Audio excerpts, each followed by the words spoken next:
Hello, I'm Mary V. Today, let's talk about the bow hold.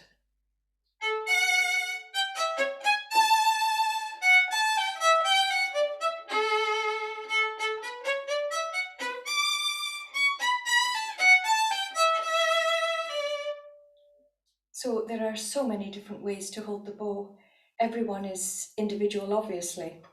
And if you're playing folk music, for example, you don't need to have a classical bow hold. You can hold it any way you like. Jazz violinists. I love jazz violinists. They're absolutely so imaginative.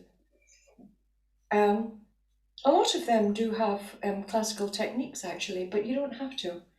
But in classical music, like in the piece that I was playing, the last movement of the Spring Sonata by Beethoven, you've got to do such a variety. The music demands that you do such a variety with your bowing. And for example, off the string, and then from off the string, a longer note off the string.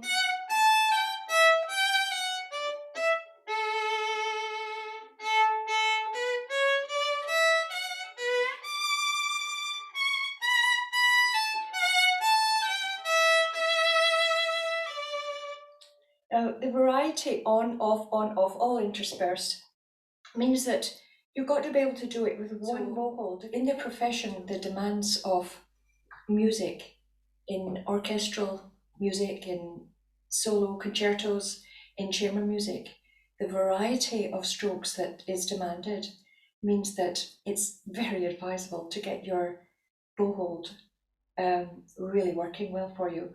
So let's take a close look at what we know as the Franco-Belgian bow hold, which is basically this. So let's have a really close look at it and check your own bow hold and see whether you're really on the right track. So we take the hand and we place the thumb in the little gap in between where the frog is, there, and the wrapping. That's called the wrapping. And there's a little gap where the stick is. And that's where most people put their thumb. They just place the thumb there. There's other places to put it. I'll show you that later, but start there and put the thumb there. And then have a look at the fingers. Now, one very important thing is, don't spread your fingers out too much, because it tightens up the knuckles, especially this one, these knuckles at the back, and immobilizes them actually for what you're going to need to do, which is flexibility, a lot of movement in the wrist and the fingers. So place them in a natural position if you can see what a natural position is, like that, and then make sure that this joint here is where you wrap it around the bow. You wrap it around right there. So it looks like that. Do you see that? So try to keep the bow nice and close to your hand. You get more control that way.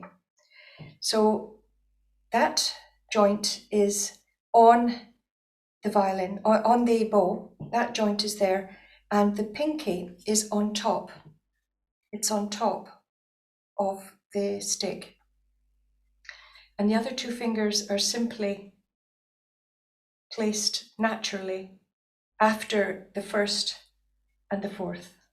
After the first and the fourth. And a lot of people close the circle with the thumb, with their middle finger. But I don't do that. I have my middle finger slightly beside my thumb. And also, just to come back to where the thumb is, I put my thumb actually on the wrapping. It's just, I used to have it on the stick in this little gap, for a long time, and something gave me an idea, and I just moved it, and I found it really comfortable. So the whole thing is the same. I've just moved it up a tiny little bit from there to there. It just feels more comfortable. So it's quite acceptable. That's absolutely fine. Now, there's a little metal thing in the frog.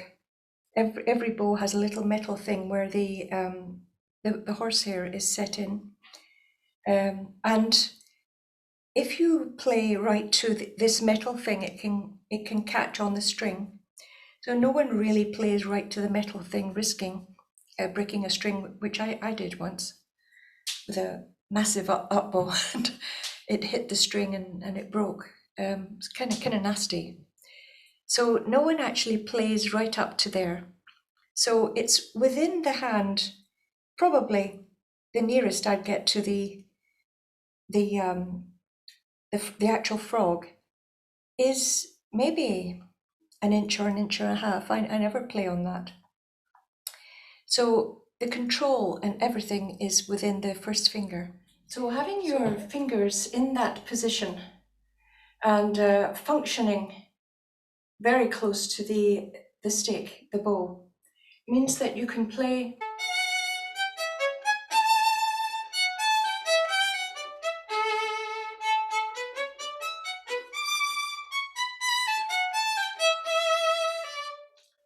this allows you to do absolutely everything. Of course, there's so much more to think about: the wrist, the arm, the forearm, the upper arm.